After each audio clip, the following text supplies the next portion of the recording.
حضرت سلیمان علیہ السلام کی ملکہ بلقیس سے شادی ہوئی تو پتہ چلا کہ وہ تو انسان ہی نہیں ہے بلکہ وہ آدھی جن اور آدھی انسان ہے۔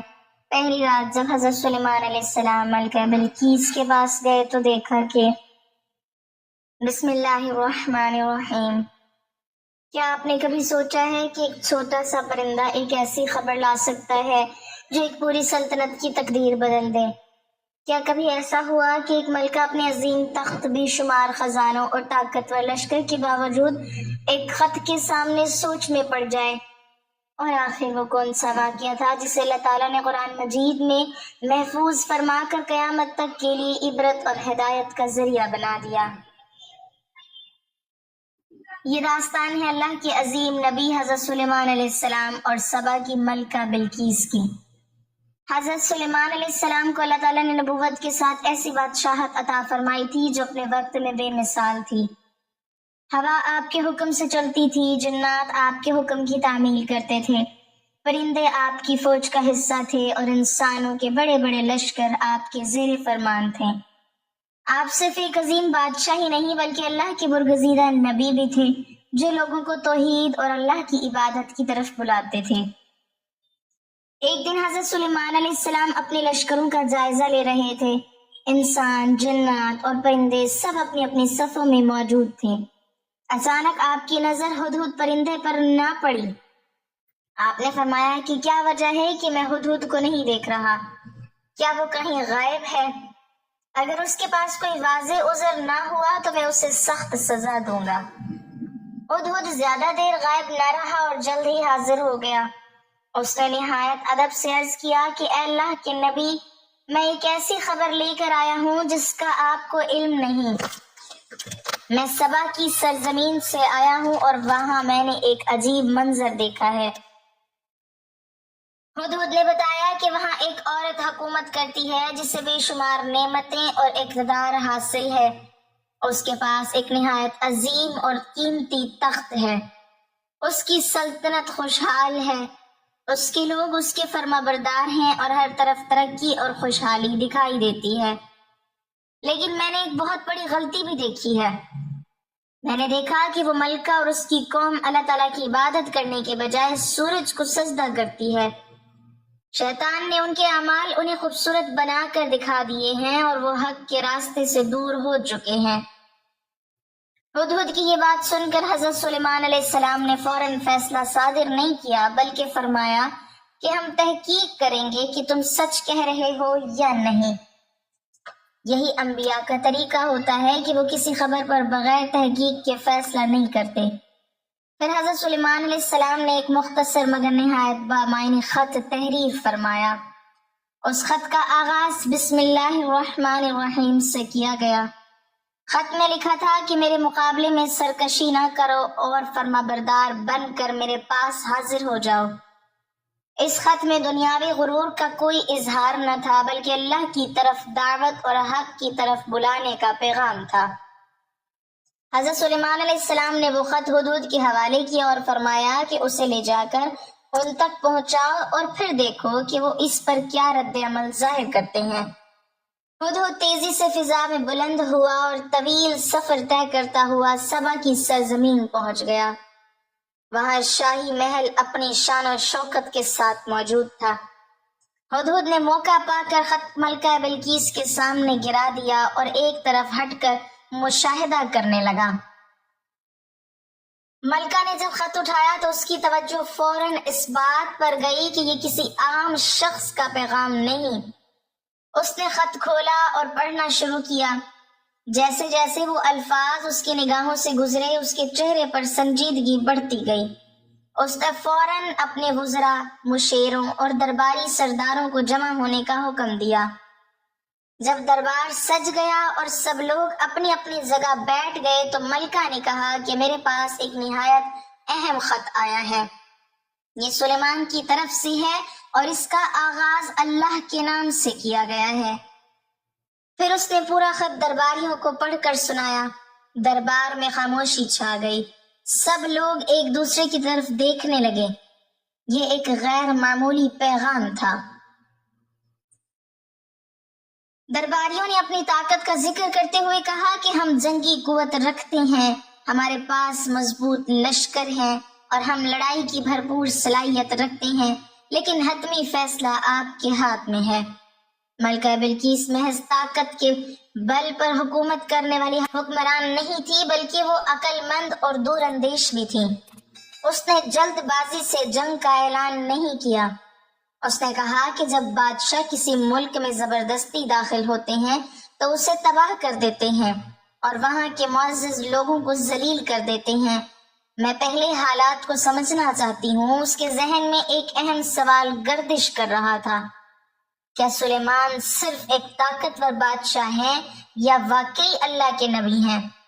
اگر وہ صرف بادشاہ ہیں تو دنیاوی دولت اور تحفے ان کے لیے اہم ہوں گے، لیکن اگر وہ نبی ہیں تو پھر معاملہ مختلف ہوگا۔ چنانچہ ملکہ بلقیس نے فیصلہ کیا کہ پہلے ایک قیمتی تحفہ بھیجا جائے اور دیکھا جائے کہ سلیمان اس پر کیا رد عمل ظاہر کرتے ہیں۔ شاہی خزانے کھولے گئے، قیمتی جواہرات، سونا، چاندی اور نایاب تحائف جمع کیے گئے۔ ایک خصوصی وفد تیار کیا گیا جو یہ تحائف لے کر حضرت سلیمان علیہ السلام کے دربار کی طرف روانہ ہوا۔ ملکہ بلقیس اپنے محل میں بیٹھی انتظار کر رہی تھی، جبکہ اس کے قاصد دور دراز راستوں سے گزرتے ہوئے اس عظیم نبی کے دربار کی طرف بڑھ رہے تھے جسے اللہ تعالیٰ نے ایسی بادشاہت عطا کی تھی جس کی مثال تاریخ میں بہت کم ملتی ہے۔ قاصد کئی دنوں کا سفر طے کرنے کے بعد حضرت سلیمان علیہ السلام کی سلطنت میں داخل ہوئے تو ان کی آنکھیں حیرت سے پھیل گئیں۔ انہوں نے ایسی شان و شوکت دیکھی جو دنیا کے عام بادشاہوں سے بالکل مختلف تھی۔ عظیم الشان عمارتیں، منظم لشکر، انسان اور جنات کی حیرت انگیز ترتیب اور ہر طرف ایسا نظم و ضبط تھا جس کی مثال کم ہی ملتی ہے۔ جب ملکہ بلقیس کے نمائندے حضرت سلیمان علیہ السلام کے دربار میں پہنچے تو انہوں نے ادب سے تحائف پیش کیے اور ملکہ کا پیغام سنایا۔ حضرت سلیمان علیہ السلام نے جب ان قیمتی تحائف کو دیکھا تو فوراً سمجھ گئے کہ ملکہ ابھی تک انہیں ایک دنیاوی بادشاہ سمجھ رہی ہیں۔ آپ نے نہایت مضبوط لہجے میں فرمایا کہ کیا تم مجھے مال کے ذریعے مدد دینا چاہتے ہو؟ اللہ نے مجھے جو کچھ عطا فرمایا ہے وہ اس سے کہیں بہتر ہے جو تمہیں دیا گیا ہے۔ تم اپنے تحفے لے کر واپس چلے جاؤ۔ حضرت سلیمان علیہ السلام کا مقصد دنیاوی دولت حاصل کرنا نہیں تھا بلکہ لوگوں کو اللہ تعالیٰ کی طرف بلانا تھا۔ قاصد یہ جواب سن کر حیران رہ گئے۔ انہوں نے شاید سوچا تھا کہ دنیا کے دوسرے حکمرانوں کی طرح سلیمان علیہ السلام بھی ان تحائف سے خوش ہوں گے، لیکن یہاں معاملہ بالکل مختلف تھا۔ پھر حضرت سلیمان علیہ السلام نے ان سے فرمایا کہ واپس جاؤ اور اپنی ملکہ کو بتا دو کہ اگر وہ حق کو قبول نہیں کرے گی تو ہم ایسے لشکر کے ساتھ آئیں گے جس کا مقابلہ کرنا ان کے لیے ممکن نہیں ہوگا اور انہیں ذلیل و خوار ہو کر نکلنا پڑے گا۔ قاصد واپس روانہ ہوئے اور جا کر ملکہ بلقیس کو سارا ماجرا سنایا۔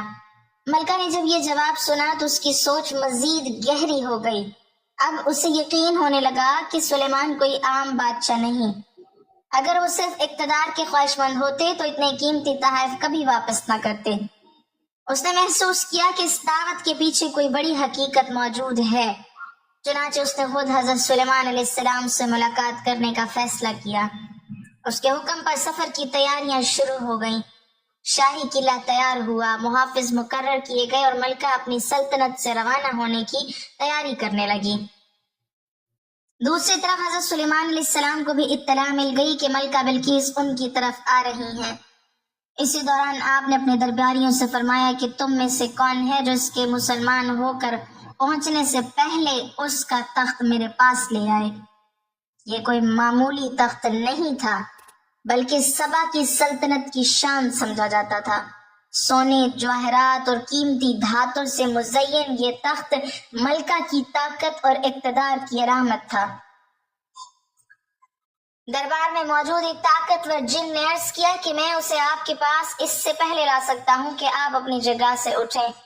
وہ اپنی قوت پر اعتماد رکھتا تھا، لیکن دربار میں ایک ایسا شخص بھی موجود تھا جسے اللہ تعالیٰ نے کتاب کا خاص علم عطا فرمایا تھا۔ اس نے عرض کیا کہ میں اسے آپ کی پلک جھپکنے سے پہلے آپ کے پاس حاضر کر سکتا ہوں۔ حضرت سلیمان علیہ السلام نے ابھی نگاہ اٹھائی ہی تھی کہ اچانک وزیم الشان تخت ان کے سامنے موجود تھا۔ جب آپ نے یہ منظر دیکھا تو فوراً اللہ تعالیٰ کا شکر ادا کیا اور فرمایا کہ یہ میرے رب کا فضل ہے تاکہ وہ مجھے آزمائے کہ میں شکر کرتا ہوں یا ناشکری۔ حضرت سلیمان علیہ السلام نے کبھی ان معجزات کو اپنی ذاتی طاقت نہیں سمجھا، بلکہ ہمیشہ انہیں اللہ تعالیٰ کی عطا قرار دیا، اور آپ نے حکم دیا کہ اس تخت کی شکل میں کچھ تبدیلیاں کر دی جائیں۔ مقصد یہ تھا کہ دیکھا جائے ملکہ بلقیس اپنی عقل و دانائی سے اسے پہچانتی ہے یا نہیں۔ چنانچہ تخت کی بعض ظاہری نشانیاں بدل دی گئیں جبکہ اس کی اصل ساخت برقرار رکھی گئی۔ ادھر ملکہ بلقیس کا قافلہ مسلسل سفر کر رہا تھا۔ وہ اپنے ذہن میں بے شمار سوالات لیے آگے بڑھ رہی تھی۔ اسے حیرت تھی کہ آخر وہ شخص کون ہے جس کی دعوت نے اس کے دربار کے تمام اندازے غلط ثابت کر دیے۔ وہ سوچ رہی تھی کہ اگر سلیمان واقعی اللہ کے نبی ہیں تو پھر اس ملاقات کے بعد اس کی زندگی شاید ہمیشہ کے لیے بدل جائے۔ سفر جاری تھا، قافلہ منزل کے قریب پہنچ رہا تھا اور حضرت سلیمان علیہ السلام نے اپنے دربار میں ایسی تیاریاں شروع کر دی تھی جو ملکہ بلقیس کے لیے ناقابل تصور تھی۔ دربار کے لوگ بھی اس تاریخی ملاقات کے منتظر تھے، کیونکہ انہیں معلوم تھا کہ ایک عظیم سلطنت کی ملکہ جلد ہی اس دربار میں قدم رکھنے والی ہے جہاں دنیاوی طاقت کے ساتھ ساتھ نبوت کا نور بھی موجود تھا۔ چند روز بعد ملکہ بلقیس کا شاہی قافلہ حضرت سلیمان علیہ السلام کی سلطنت میں داخل ہوا۔ راستے بھر اس نے ایسی چیزیں دیکھی تھی جن نے اس کے دل میں پہلے ہی حیرت پیدا کر دی تھی، لیکن جو کچھ ابھی اس کے سامنے آنے والا تھا وہ اس کی توقعات سے کہیں بڑھ کر تھا۔ حضرت سلیمان علیہ السلام نے اپنے دربار کو نہایت عمدہ انداز میں سجانے کا حکم دیا تھا۔ ہر چیز اپنے مقام پر تھی اور نظم و ضبط ایسا تھا کہ دیکھنے والا متاثر ہوئے بغیر نہ رہ سکتا تھا۔ جب ملکہ بلقیس دربار میں حاضر ہوئی تو حضرت سلیمان علیہ السلام نے اس کے سامنے وہی تخت پیش کرنے کا حکم دیا جو اس کی اپنی سلطنت سے لایا گیا تھا اور جس کی بعض نشانیاں تبدیل کر دی گئی تھی۔ ملکہ نے تخت کو دیکھا تو ایک لمحے کے لیے حیران رہ گئی۔ اس کے چہرے پر تعجب کے آثار نمایاں ہو گئے۔ اسے محسوس ہوا کہ یہ اس کا اپنا تخت ہے، لیکن تبدیلیوں کی وجہ سے وہ پورے یقین کے ساتھ کچھ بھی نہیں کہہ سکتی تھی۔ جب اس سے پوچھا گیا کہ کیا تمہارا تخت ایسا ہی ہے تو اس نے بڑی دانائی سے جواب دیا کہ گویا یہ وہی ہے۔ اس جواب نے اس کی ذہانت کو بھی ظاہر کیا اور احتیاط کو بھی۔ اس نے نہ مکمل انکار کیا اور نہ ہی بغیر سوچے سمجھے مکمل اقرار کیا۔ حضرت سلیمان علیہ السلام اس کی عقل و فہم کا اندازہ کر چکے تھے۔ ملکہ کے دل میں اب سوالات پہلے سے کہیں زیادہ بڑھ چکے تھے۔ وہ سوچ رہی تھی کہ آخر اس کا تخت اتنے مختصر وقت میں یہاں کیسے پہنچ سکتا ہے جبکہ وہ اسے اپنے ملک میں محفوظ چھوڑ کر آئی تھی۔ اس کے لیے یہ بات سمجھنا آسان نہ تھا۔ اسی دوران اسے حضرت سلیمان علیہ السلام کے محل کی سیر کرائی گئی۔ یہ محل اپنی شان، حسن اور حیرت انگیز تعمیر کی وجہ سے بے مثال تھا۔ پھر وہ لمحہ آیا جس کا ذکر صدیوں سے کیا جاتا ہے۔ ملکہ بلقیس کو ایک ایسے ہال کی طرف لے جایا گیا جس کا فرش نہایت شفاف تھا۔ نیچے پانی بہہ رہا تھا اور اوپر اتنا صاف شیشہ یا شفاف سطح تھی کہ دیکھنے والے کو محسوس ہوتا تھا جیسے وہاں پانی ہی پانی ہو۔ جب ملکہ نے اسے دیکھا تو اسے گمان ہوا کہ اس کے سامنے گہرا پانی موجود ہے۔ چنانچہ اس نے اپنے کپڑے کو اوپر سمیٹ لیا تاکہ پانی میں چل سکے۔ تب اسے بتایا گیا کہ یہ پانی نہیں بلکہ ایک ہموار اور شفاف فرش ہے۔ قرآن مجید میں اس واقعے کا ذکر موجود ہے کہ اسے بتایا گیا کہ یہ شیشے سے بنا ہوا ہموار محل ہے۔ اس لمحے ملکہ بلقیس مزید حیران رہ گئی۔ اس نے اپنی پوری زندگی میں ایسا منظر کبھی نہیں دیکھا تھا۔ بعض تاریخی روایات میں ذکر ملتا ہے کہ حضرت سلیمان علیہ السلام کے دربار میں بعض لوگوں نے ملکہ کے بارے میں مختلف باتیں پھیلائی تھیں۔ کچھ نے کہا کہ اس کی والدہ جنات میں سے تھیں، بعض نے اس کے بارے میں عجیب و غریب قصے بیان کیے اور بعض نے دعویٰ کیا کہ اس کی پنڈلیاں غیر معمولی ہیں۔ انہی روایات میں یہ بھی بیان کیا جاتا ہے کہ شفاف فرش کے واقعے کے دوران اس کی پنڈلیاں نظر آئیں اور لوگوں کو بے بنیاد دعوے غلط ثابت ہوئے۔ تاہم یہ تفصیلات قرآن مجید میں موجود نہیں بلکہ بعض تاریخی اور تفسیری روایات میں بیان ہوئی ہیں، اس لیے انہیں اسی حیثیت سے سمجھا جاتا ہے۔ اصل حقیقت یہ تھی کہ ملکہ بلقیس اب مسلسل ایسے حقائق دیکھ رہی تھی جو اس کی سوچ کو بدل رہے تھے۔ اس نے محسوس کیا کہ یہاں صرف ایک طاقتور بادشاہت نہیں بلکہ اللہ کی خاص مدد اور رہنمائی بھی موجود ہے۔ اس کے دل سے آہستہ آہستہ تکبر اور دنیاوی غرور ختم ہونے لگا۔ اسے اپنی قوم کے سورج پرستی والے عقائد یاد آئے۔ وہ سوچنے لگی کہ آخر ہم اتنے عرصے سے کس چیز کی عبادت کرتے رہے ہیں؟ سورج تو خود اللہ کی مخلوق ہے، پھر وہ عبادت کے لائق کیسے ہو سکتا ہے؟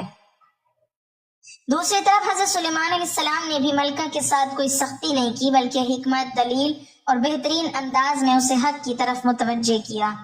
انہوں نے اپنی بادشاہت کا رعب جمانے کے بجائے اسے اللہ تعالیٰ کی قدرت اور توحید کی طرف بلایا۔ یہی انبیاء کا طریقہ رہا ہے کہ وہ لوگوں کے دل جیتتے ہیں، انہیں سوچنے پر مجبور کرتے ہیں اور پھر انہیں حق کی طرف رہنمائی کرتے ہیں۔ ملکہ بلقیس کے دل میں اب ایک اندرونی کشمکش جاری تھی۔ ایک طرف برسوں کے عقائد تھے، دوسری طرف وہ سچائی تھی جسے وہ اپنی آنکھوں سے دیکھ رہی تھی۔ اس کے سامنے ایسے دلائل موجود تھے جن کا جواب اس کے پاس نہیں تھا۔ اس نے محسوس کیا کہ اگر وہ حق کو قبول نہیں کرتی تو دراصل اپنی ہی عقل کے خلاف فیصلہ کرے گی۔ اس کے دل کا اندھیرا آہستہ آہستہ ختم ہو رہا تھا اور ہدایت کی روشنی اس کے اندر اترتی جا رہی تھی۔ دربار میں موجود لوگ بھی محسوس کر رہے تھے کہ ملکہ بلقیس اب پہلے والی ملکہ نہیں رہی۔ اس کے لہجے، انداز اور سوچ میں واضح تبدیلی آ چکی تھی، اور وہ ایک ایسے فیصلے کے قریب پہنچ رہی تھی جو نہ صرف اس کی اپنی زندگی بلکہ پوری قوم سبا کی تاریخ بدل دینے والا تھا۔ ملکہ بلقیس کافی دیر تک خاموش کھڑی رہی۔ اس کے ذہن میں گزشتہ کئی برسوں کی یادیں گردش کر رہی تھیں۔ اسے اپنا عظیم تخت یاد آ رہا تھا، اپنی وسیع سلطنت یاد آ رہی تھی، اپنے دربار کی شان و شوکت یاد آ رہی تھی، اور وہ تمام عقائد بھی یاد آ رہے تھے جن پر اس کی قوم نسلوں سے چلتی آ رہی تھی۔ لیکن اب اس کے سامنے ایک ایسی حقیقت کھڑی تھی جس سے انکار کرنا ممکن نہیں رہا تھا۔ اس نے اپنی آنکھوں سے دیکھا تھا کہ حضرت سلیمان علیہ السلام کی طاقت عام بادشاہوں جیسی نہیں۔ اس نے محسوس کر لیا تھا کہ یہ سب کچھ صرف دنیاوی اقتدار کا نتیجہ نہیں بلکہ اللہ تعالیٰ کی خاص مدد اور عطا ہے۔ اس کے دل میں حق کی روشنی پوری طرح اتر چکی تھی۔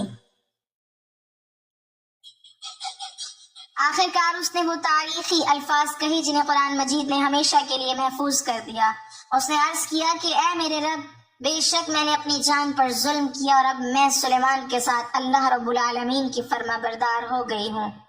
یہ صرف ایک عورت کا ایمان لانا نہیں تھا بلکہ ایک پوری سوچ کی تبدیلی تھی۔ ایک ایسی ملکہ جو کبھی سورج کے سامنے جھکتی تھی اب کائنات کے خالق کے سامنے جھک گئی تھی۔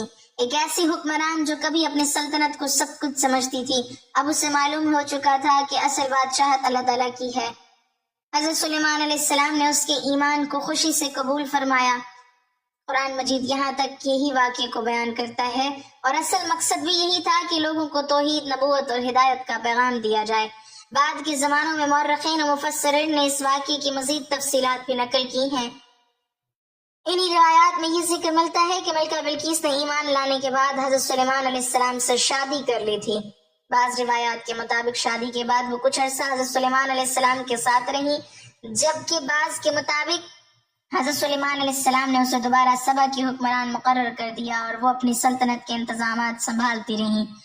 تاہم ان روایات کی تفصیلات قرآن مجید میں موجود نہیں ہیں اور نہ ہی ان کے بارے میں قطعی طور پر کچھ کہا جا سکتا ہے۔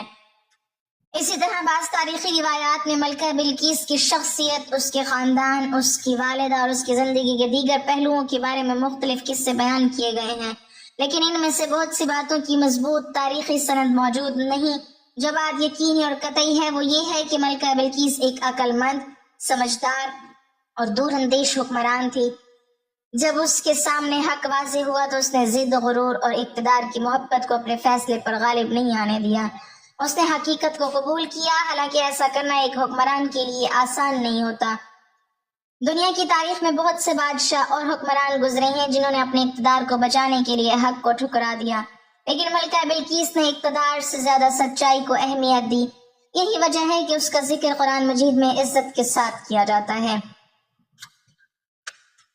حضرت سلیمان علیہ السلام کی زندگی کا یہ واقعہ بھی ایک عظیم سبق دیتا ہے۔ انہوں نے اپنی بے مثال طاقت کے باوجود کبھی تکبر نہیں کیا۔ جب تخت ان کے سامنے حاضر کیا گیا تو انہوں نے اسے اپنی طاقت نہیں بلکہ اللہ کا فضل قرار دیا۔ جب ملکہ بلقیس ان کے دربار میں آئی تو انہوں نے اسے زبردستی جھکانے کی کوشش نہیں کی بلکہ دلیل، حکمت اور حسن اخلاق سے حق کی طرف بلایا۔ یہی انبیاء کا طریقہ ہے کہ وہ تلواروں سے پہلے دلوں کو فتح کرتے ہیں۔ ہدہد کا کردار بھی اس داستان کا ایک حیرت انگیز حصہ ہے۔ ایک چھوٹا سا پرندہ اللہ تعالیٰ کے حکم سے ایک پوری قوم کی ہدایت کا سبب بن گیا۔ اس سے معلوم ہوتا ہے کہ اللہ تعالیٰ جب چاہے اپنی مخلوق میں سے کسی کو بھی خیر اور ہدایت کا ذریعہ بنا سکتا ہے۔ سبا کی سرزمین میں سورج پرستی کے اندھیرے تھے، لیکن ایک سچی خبر، ایک مختصر خط، ایک دانا ملکہ اور ایک اللہ کے نبی کی دعوت نے وہ اندھیرے ختم کر دیے۔ آج بھی اس واقعے میں بے شمار سبق موجود ہیں۔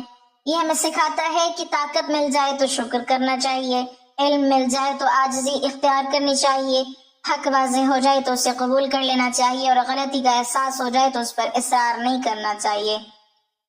ملکہ بلقیس کی عظمت اس کے تخت محل یا خزانوں میں نہیں تھی بلکہ اس بات میں تھی کہ اس نے سچائی کو پہچان کر قبول کر لیا تھا۔ حضرت سلیمان علیہ السلام کی عظمت صرف ان کی بادشاہت میں نہیں تھی بلکہ اس بات میں تھی کہ وہ اللہ کے فرما بردار نبی تھے۔ اسی لیے صدیوں گزر جانے کے باوجود یہ داستان آج بھی ایمان، حکمت، تواضع اور ہدایت کی ایک روشن مثال کے طور پر دنیا بھر میں پڑھی اور سنائی جاتی ہے۔